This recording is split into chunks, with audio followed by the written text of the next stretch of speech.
Hello, everyone. My name is Kristen Jensen, and I'm pleased to welcome you to today's event for the Ryerson School of Interior Design's 2021 year-end show, Revision's Digital Design Festival. All of our sessions are offered with closed captioning in partnership with AI Media. So if you'd like to turn this on, all you have to do is click the live transcript button available at the bottom of your Zoom screen. If you require ASL interpreter services, our provider is on standby as well. Please let them know in the Zoom chat if you require their services, and make sure to pin Jamie, David's, or Catherine's screen. We will have our interpreter turn on the video now and wave at you to let you know that they are here. We will be hosting many events over the 5 days between May 5th and May 9th, and we encourage you to visit our website, yesrsid.com, for a showcase highlighting student work from the past academic year. We will be launching new projects daily, so please check it out. Our projects will be viewable for the entirety of the month of May, and today we are launching first-year projects.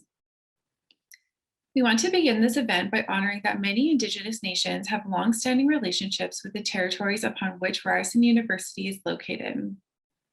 The area known as Takaranto has been caretaken by the Anishinaabe Nation, the Haudenosaunee Confederacy, and the Huron-Wendat since time immemorial. It is now home to many First Nation, Inuit, and Métis communities. We acknowledge the current treaty holders, the Mississauga of the Credit First Nation.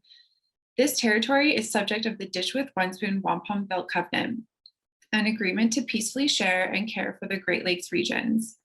Settlers have not upheld this treaty, and Indigenous peoples across Turtle Island continue to resist colonial genocide of present day. Settlers, our responsibility is to honor Dishwith-Wanspoon Treaty and to seek out ways in which we can act as accomplices in the resistance of settler colonial genocide. We want to close this opening with a call to action in efforts to protect and defend the last stands of ancient forest Pachidat territory. This is a volunteer-driven, grassroots, direct action movement to protect the last remaining ancient temperate rainforests on Vancouver Island. We call for an immediate moratorium on all destruction of old growth forests now and forever, and for a viable transition to an ecologically and economically responsible forest economy. Please visit the site in the chat to learn more about this campaign and how to support our global heritage. Next, I would like to give a statement in regards to anti-racism from the Canadian Human Rights Commission. Racist comments and racist acts, no matter how subtle, can no longer be ignored or tolerated in Canada. We must make an effort to be actively anti-racist, to call out inequality, and to challenge prejudice and bigotry, even when it does not affect us. Even the most subtle forms of racism contribute to the conditions that permit overt racism and violence to occur. Now is the time for all Canadians, but especially non-racialized Canadians, to listen, learn, and reflect on how white privilege and systemic racism contribute to the injustice and inequality in this country. We need to look inwards and have the courage to challenge our fears, our biases, assumptions, and privileges. We need the courage to have difficult and uncomfortable conversations and to take action. We also want to recognize that if this is the first time you're hearing this land acknowledgement or anti-racism statement and it doesn't mean anything to you yet, that's okay. Us saying these pieces are really just the first step, and we encourage you to do your own research and reflection and discover what these acknowledgements and statements might mean to you. Revision aims to promote local businesses and bring awareness to our community charities. Today, we are featuring local businesses Caspace Cafe and Bellevue Realm, and the charity Tangled Arts and Disability. Caspace Cafe opened its doors in February 2019 and was designed with the purpose of fulfilling an overall health and wellness experience in a beautiful and inspiring space. Their mission is to create a hybrid of cafe and restaurant that nurtures delicious organic, vegetarian, and vegan foods. Next, we have Bellevue Realm. Bellevue Realm is a Black-owned business whose mission is to help people rediscover and fall in love with their natural beauty. The use of their natural products prevents harmful chemicals from seeping into our oceans and drinking water while using eco-friendly packaging to reduce landfill waste. And our charity today is Tangled Art and Disability. Tangled Art and Disability is a nonprofit organization dedicated to connecting professional and emerging artists, the arts community, and a diverse public through a creative passion and artistic excellence. Their mandate is to support deaf, mad, and disability identified artists to cultivate and enhance the arts for artists and audiences of all abilities. We would love for you all to check out our social media for more information on how you can give your support. We have linked our community support page into our Zoom chat, so please do check it out. To close off this opening, I'd like to share a few Zoom housekeeping tips so we are mindful of security concerns while using this platform. If there are any major disruptions that interrupt the host's ability to keep control of the Zoom platform, we'll be asking everyone to log off immediately. We encourage respectful dialogue in the chat function of Zoom at all times, and we absolutely encourage you to ask as many questions as you'd like during today's session. To do this, you're going to be using the Q&A pod located at the bottom of your screen. You may rearrange your screen in any way that works best for you, and please note that rearranging your screen does not impact the way others are viewing this presentation. Now I'll be passing things off to Monica Polo, who is a member of Ryerson University's design faculty. Monica is going to introduce our panelists and guide the discussion from here on out. To briefly introduce Monica, she is a former graduate of RSID, and after 10 years of practice, she returned to be the resource specialist for the Design Center. Material health, wellness, and sustainable building are her passions, as she hopes to bring this need for clarity in the design industry to the students of RSID. And her hope is that we will all inspire each other to be sustainably responsible designers of the future. Thank you, Monica. You may now take it away. Thank you for that introduction, Kristen, and good morning, everybody. Thank you for joining us, and what a beautiful day for us to have this event of wellness when it's actually sunny and lovely out here. As Kristen mentioned, I am the Design Center Resource Specialist, and we really do focus on material health and wellness of our choices in design. And being front-facing to the students, I do see how stress and design can intrinsically be attached. So I'm going to have the honor today of introducing our guest speakers, the first being Namkyu Park from the University of Florida. Namkyu Park is an associate professor in the Department of Interior Design at the College of Design, Construction Planning in the University of Florida. She's a LEED accredited professional and an NCIDQ certified interior designer. She possesses evidence-based design accreditation, EDAC, and LC lighting certificate. Her research focuses on optimizing well-being, health, and human behavior through the design of the built environment. She also examines cultural dimensions of the built environment, defining environment and social sustainability. Currently, she is serving as an associate editor of the Journal of Interior Design. Welcome, Nam Q. Thank you for giving us your valuable time and joining us today. We're excited to hear you speak. And I am personally very excited to hear all the things you have to say today. Thank you. Thank you, Monica, for introducing me. Let me share my screen.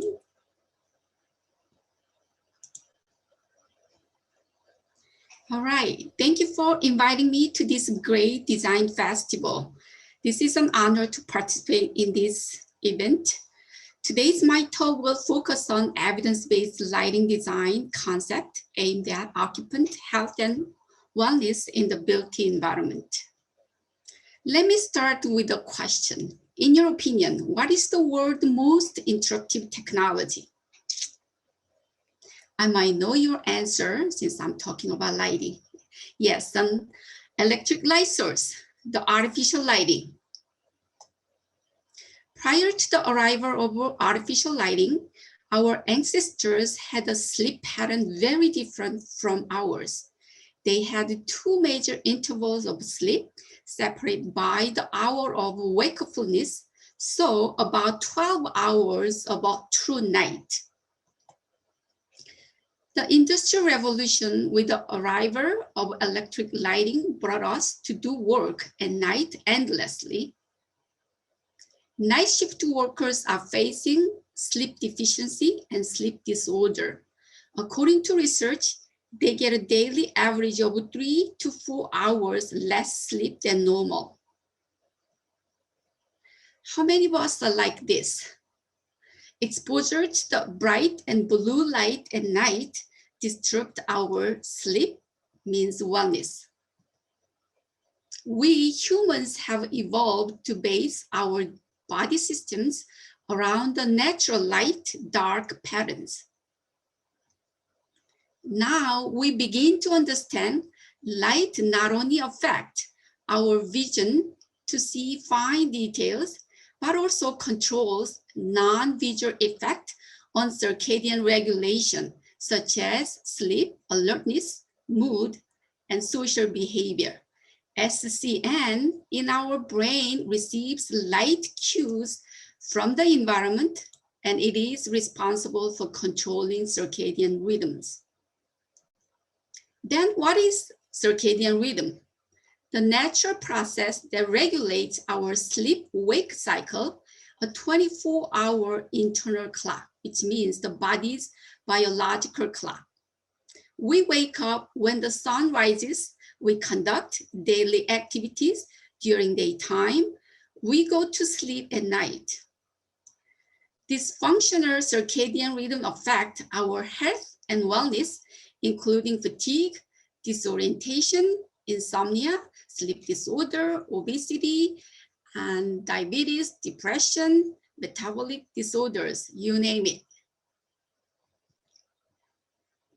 Light researchers and scientists, lighting designers have identified the need for human-centric lighting, the circadian lighting design. The circadian lighting design is to support human health, wellness by following the natural light cycle, considering quantity of light, quality of light, timing, and duration of exposure. Previous research to stimulate the quality of natural light in the built environment have produced mixed results because the technology was not proper. However, the introduction of LED technology has changed that. With my PhD student, we conducted a comprehensive literature review study on older adult visual and non-visual performance, which was published in the Journal of Housing for the Elderly. The study suggests circadian lighting solutions for wellness through daylighting, intensity, tuning, color tuning, time of exposure. Let's look at each of these solutions in detail. First, exposure to daylight is critical. According to IES recommendation, the limited time exposure to daylighting decrease older adult sleep quality. Lin and Liao studies showed insufficient daylight exposure, limited access to outdoors decreased older adult sleep quality. The second circadian lighting solution is intensity tuning, which means illumination level, the brightness. The light intensity can be adjusted to correlate with time of day through a controlled dimming system. The third circadian lighting solution is color tuning, which involves changing color temperature in Kelvin to mimic the natural cycle. Color temperature is the color appearance of the light. Here is the case of the tunable LED lighting research in the ACC Care Center in Sacramento, California. The study used LED technology to color tune the lighting at different times of the day in order to mimic natural light cycles. In the morning setting at 6,500 Kelvin, the afternoon setting at 4,000 Kelvin, the nighttime setting at 2,700 Kelvin. The study results showed 41% reduction in yelling, agitation, crying for 3 residents, improved sleep without interruption, reduction in the use of sleep psychotropic medications. Also, lighting industry actively promote the use of color tuning lighting to support health and wellness. If you have time, please check out G Lighting website. An example of a healthcare environment, tuning white lighting with 3 different dim levels and color temperatures offers the ability to dramatically change how a space appears, as you can see in this scene. Here, another example, color tuning LED lighting with warm versus cool color temperature can create different mood atmosphere in an office environment. The fourth circadian lighting solution is timeable exposure to light at night. Stimulating the circadian system at night through exposure to bright light can negatively impact sleep quality. Blue light stimulates our brain, thus circadian phase disruption, and sleep disorder could happen. Therefore, use dim red light for night light because red light is less likely to shift circadian rhythm and suppress melatonin. Melatonin is an essential hormone which regulates our sleep cycles, which is located in our brain. There is well building standard, which is the first standard to focus exclusively on the health and well-being of building occupants. The light as one of 7 wellness concepts will provide guidelines that minimize disruption to the body's circadian system, enhance productivity, support good sleep quality, and provide appropriate visual acuity. Therefore, human-centric lighting, biophilic design is the answer for wellness. Following the natural light cycle that support health and wellness, advances in lighting technology appear to open new avenue for addressing a major issue in the design of an interior environment. Thank you very much. This is my talk for today. Let me stop sharing.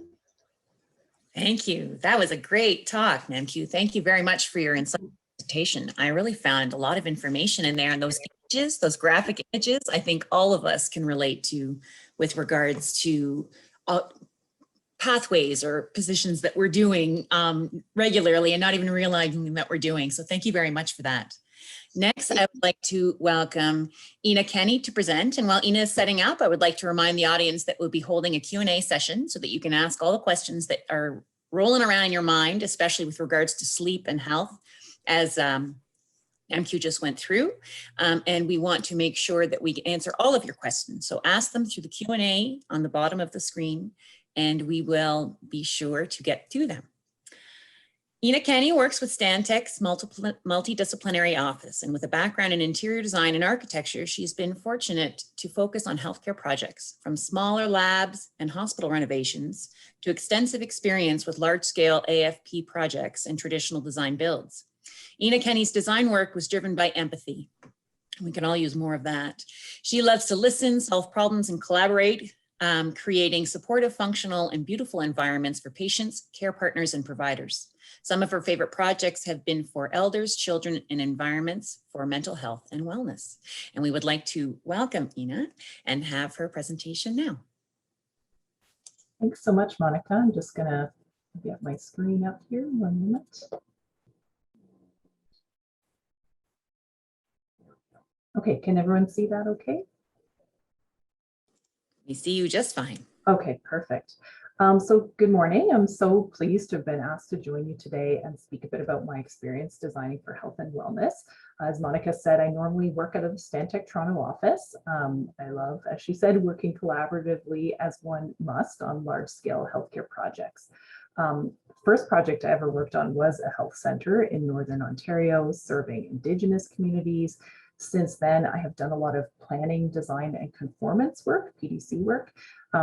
In Ontario, most infrastructure is built through an alternative finance and procurement model, whereby one planning, design, and conformance team works directly with the hospital to take the design to a schematic level, and then 3 additional pursuit teams made up of a contractor, a design team, and a financer pursue and actually complete the project. So I've also worked, oh, I'm supposed to start my video, excuse me, sorry.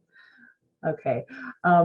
So I've also worked on the pursuit side, one of my favorite projects being the Ron Joyce Children's Health Center in Hamilton. It's an outpatient facility serving kids with autism, mental health needs, prosthetics and orthotics, or rehab needs. And that project also had an amazing art program, something it has in common with the CAMH Phase 1C project that I'll be speaking about today. So some of you may be familiar with CAMH, the Center for Addiction and Mental Health. If you have ever shopped or gone to restaurants along Queen, west of Trinity Bellwoods, you will have passed it. I actually grew up in Toronto, and I can remember when the main building facing Queen Street was an unpleasant concrete bunker-like building. As a teen and university student, I was often going to art galleries and restaurants and shopping along Queen nearby, and CAMH was unfortunately an area I tried to avoid. My mom was a mental health nurse, and so I knew about CAMH and the good work that was happening there, but the built environment definitely didn't reflect that. So this bird's eye view of the campus is from the north and slightly west. So Queen Street runs here along the north, if you can see my cursor. Shaw is here to the east, and this is the foot of Ossington, just along here. This whole block was once the site of what was called the Provincial Lunatic Asylum of the 1850s. That original building is long gone, and the bunker-like building I mentioned earlier was one of several structures that have gone up over on the site over the years. Some of the last of these have just been demolished very recently. So Stantec designed 5 of the newest buildings on this site. 3 were completed in a previous phase. I worked on those actually as an intern interior designer quite some time ago. And recently, for the last 2 years of the project, I led the interior design of the 2 new buildings that are on the site. So something I want to stress is that this is not work that I did alone, of course. I was on maternity leave when Stantec pursued and won this project. So my interiors colleague, Lavina Clark, led the pursuit phase. A former Stantec colleague and Ryerson grad, Melina Davari, led the first 1.5 years of design development. And then once I was added to the team, I had the support of a couple of intern interior designers, one of whom was also a Ryerson ID grad, Leticia Hutchings. Every single project I've ever worked on has been a collaboration, not just between my interiors, architectural and engineering colleagues, but with the users as well. So the McCain Complex Care and Recovery Building is the heart of CAMH.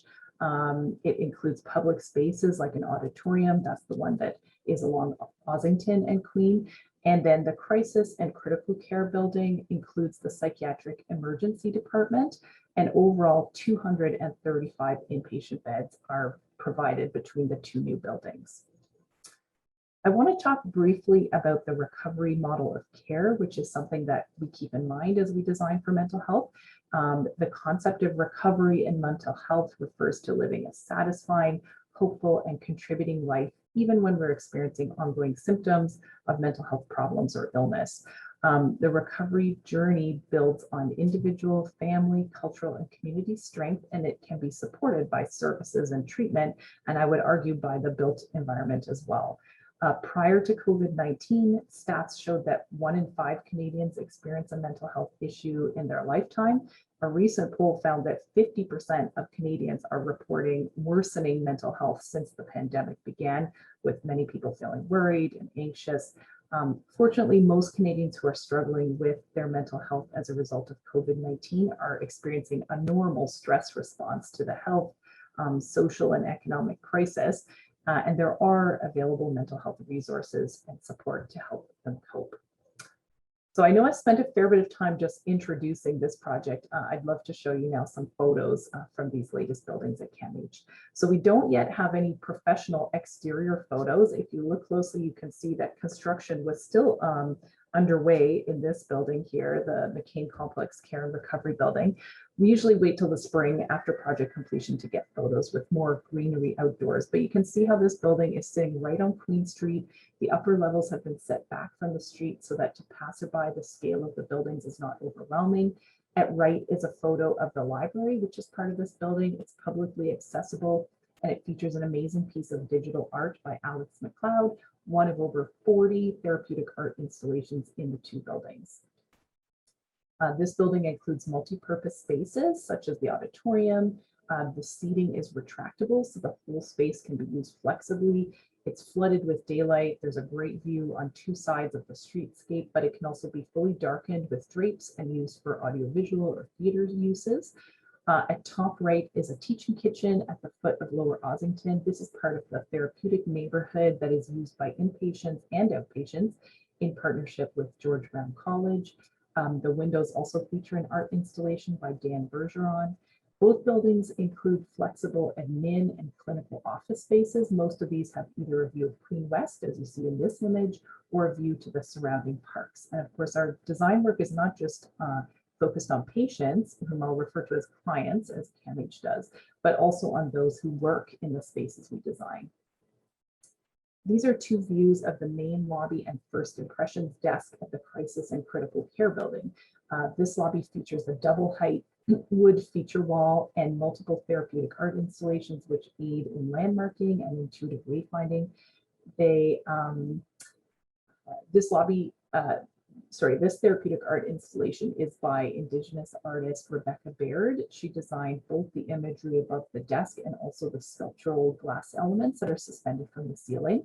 And the photo at right is a picture of myself and a former Stantec colleague, Afsana Karimizadeh. She's an architect and one of the planners who laid out this building. She had done much of this work and then midway through the design went over to work with CAMH. And I included this just to highlight the importance of collaboration and relationships. It can be quite challenging in AFP projects because the design team actually works for the contractor, not the hospital.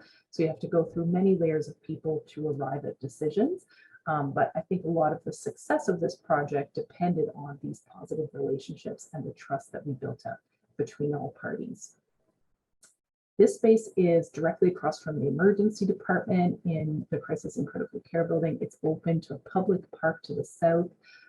This space also features a therapeutic art installation. This one was actually led by an artist, and then it includes sketches by people with lived experience. So current patients contributed sketches to that piece that's in blue and white on the right-hand side.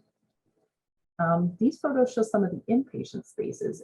Anecdotally, we're already hearing how the openness, views, and daylight are such a huge improvement from the previous buildings.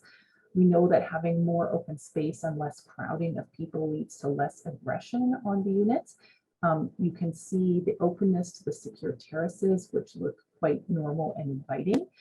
At the top right is a photo at the emergency entrance. Above it, you can see the secure porches of the crisis and critical care buildings inpatient units. And then below it is a photo from the inside. So you can see how open this view is. And even though this porch enclosure is quite tall, it actually runs right up to this height, but the glass is clear. And so you can see how open and inviting they look. These photos show dining areas in the McKean Complex Care and Recovery Building. At left in the foreground is a curved lounge seating piece, which replaces a traditional care desk where clinicians can come and sit and speak with clients as opposed to being behind a desk. At right, a dining area in the most acute dual diagnosis unit is screened by a biophilic therapeutic art installation. Unlike many of the other pieces, which were commissioned or part of a competition by artists, nature images like this one were part of our base building scope of work. So on each floor, the colors of these nature images intuitively align with the wayfinding colors as well. This photo shows one of the bedrooms in the crisis and critical care building. All the bedrooms are designed in a similar way. They each have a built-in desk, securable storage, their own private washroom, motorized shades that the patient can control, an operable portion of window, and a built-in headboard and bedside table and a reading light. We proposed some soft but uplifting accent colors for these rooms, again, inspired by nature. One of the best parts of the design process was a series of consultations with clients, both inpatients and outpatients, to get their input and approval of the color and finish palette. So what you can see in the middle is a sample board, and clients used sticky tabs to vote for the preferred colors in the bedrooms, as well as a number of the other spaces. This is one of my favorite photos from the new buildings. It's showing a secure terrace and its labyrinth, views to nature and the cityscape. And, you know, CAMH tries to demonstrate and encourage the embrace of the community through the built environment. Places of wellness can and should be places we can feel proud of and welcomed by, rather than, you know, seeing hospitals as a place you go when you were sick only. We can try to design them as places of wellness and growth. So in closing, I would just go back to that recovery model of care that says we can, and it's our right to each live a satisfying, hopeful life in which we contribute to society to the best of our abilities. Okay, thank you. You know, that was lovely and such a wonderful way to flip the script on health and wellness, really to think about how we be more better rather than how do we stop being less bad, right? Right.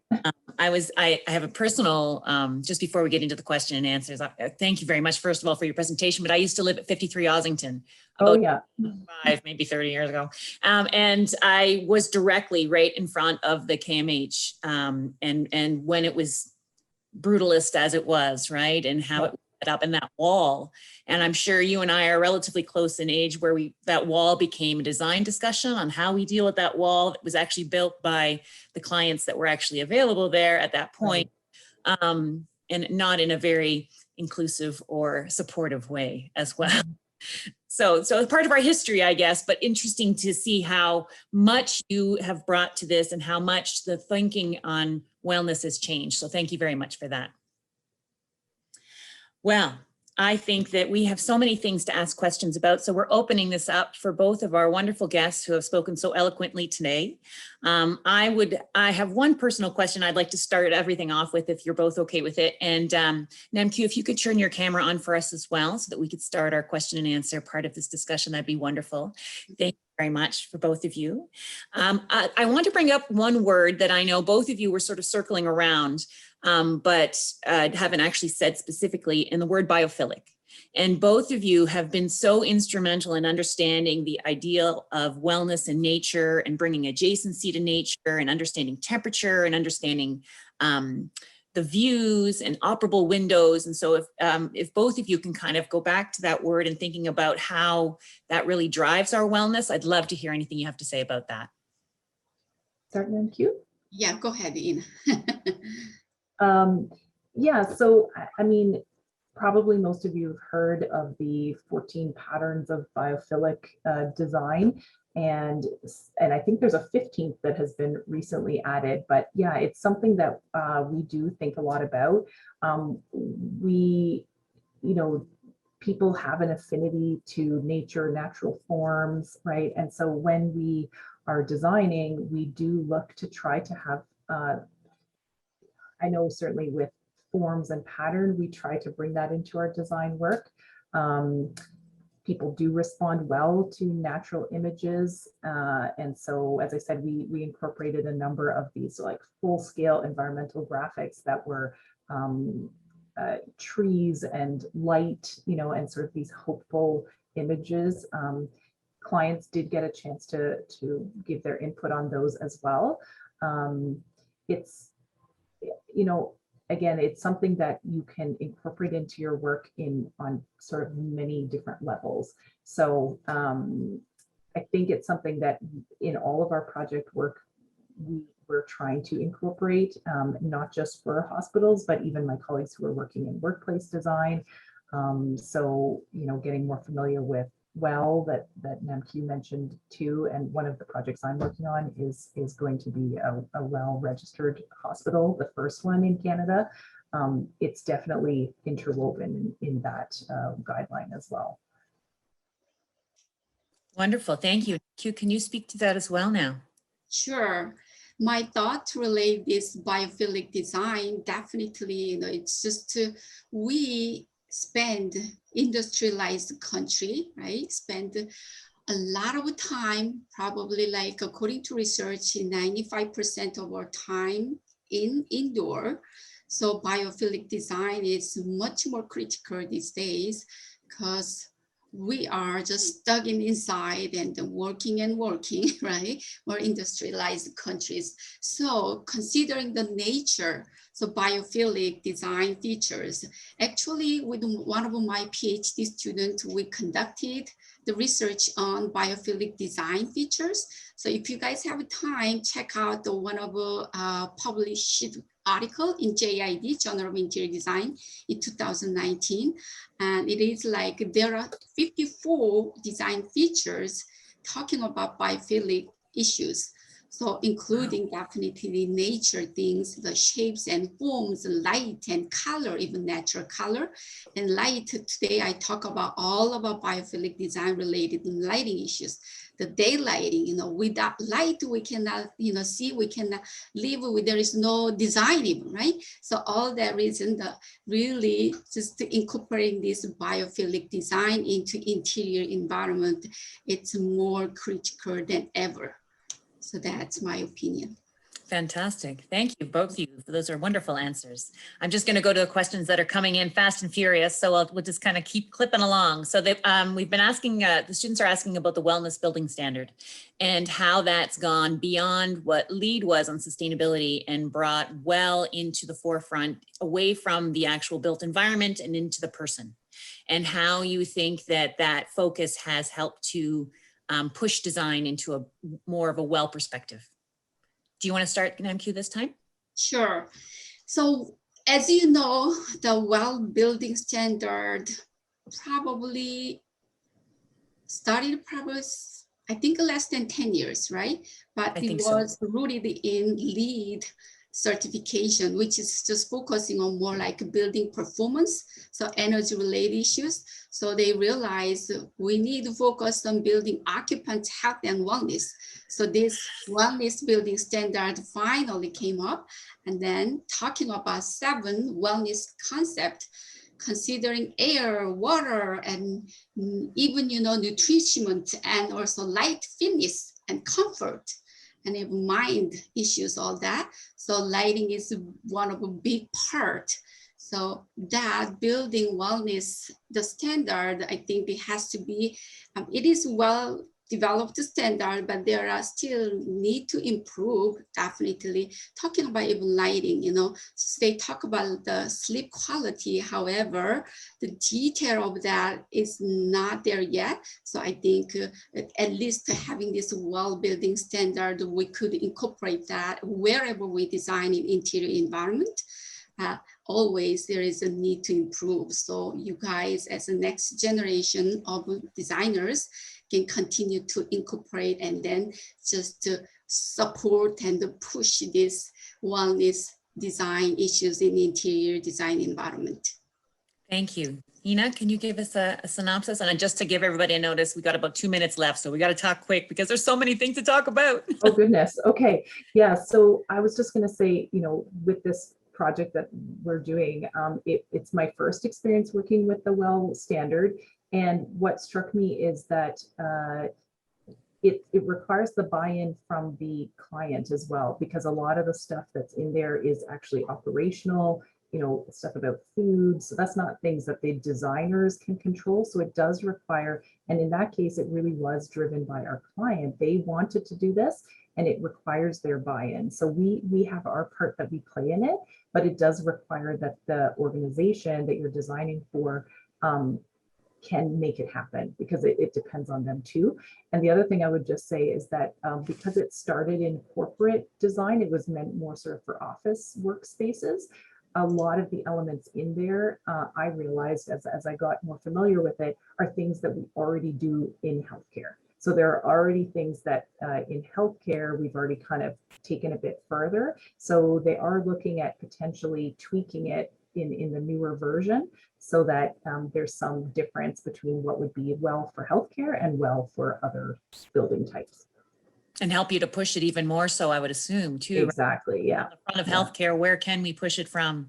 Yeah. We're so close to the end, and if I can just ask you guys to do a quick rapid fire of how young designers can push towards wellness really quickly, and then we'll have to say goodbye. Oh my goodness. I know it's under the fire, but we just want to give them, young designers going towards wellness, what are the most important things they should learn? For me, I think that it just your approach has to be about thinking about what would work for yourself. So putting yourself in that position, right? Think and draw from your own personal experiences, right? We in healthcare, we all use hospitals, we all use health facilities. So think about your own experiences and then branch out and listen. You know, we can read a lot about other people's experiences. Not everyone experiences health the same way. You know, there are a lot of inequities in the way people are able to access healthcare. So we all have a responsibility to learn more and sort of see things from other people's perspective. I think that's going to inform healthier and better buildings. So empathy and growth mindset, I guess, right? Yeah, for sure. Okay, now Q, if you could give us a quick synopsis of what you think young designers should think about, and then we'll say very much a thank you for both of you. I echo Ina, and also I wanted to add definitely the human-centric way of thinking for a building design and, you know, interior design environment. So as long as we're gonna continue to push, considering human experience, going through, you know, living in there and working and sleeping, you know, all these human activities is all related to human-centric way of thinking. That's the way to go. So. Amazing, wonderful, wonderful. We want to thank both of you for being here today and speaking about this. Of course, it is a dissertation of information. Of course, we can't get very much in 45 minutes, but both of you have been guiding the conversation in a really great direction. We want to thank you very much from Ryerson. Thank you very much. Thanks for having us. Thank you, Monica, for leading this interesting discussion. And thank you to both our guests, Namkyu and Ina, for joining us today and giving us your insight about health and wellness and its importance within design. We learned so much from you both today. We hope everyone enjoyed today's health and wellness design and design presentation. To find out what events are happening later today and tomorrow, you can review the event schedule at yesrcid.com. The next event is Sustainable Design at 11 a.m. with Belize Clausen and Royce Epstein, and we hope to see you all there. Thank you and have a great day. Bye.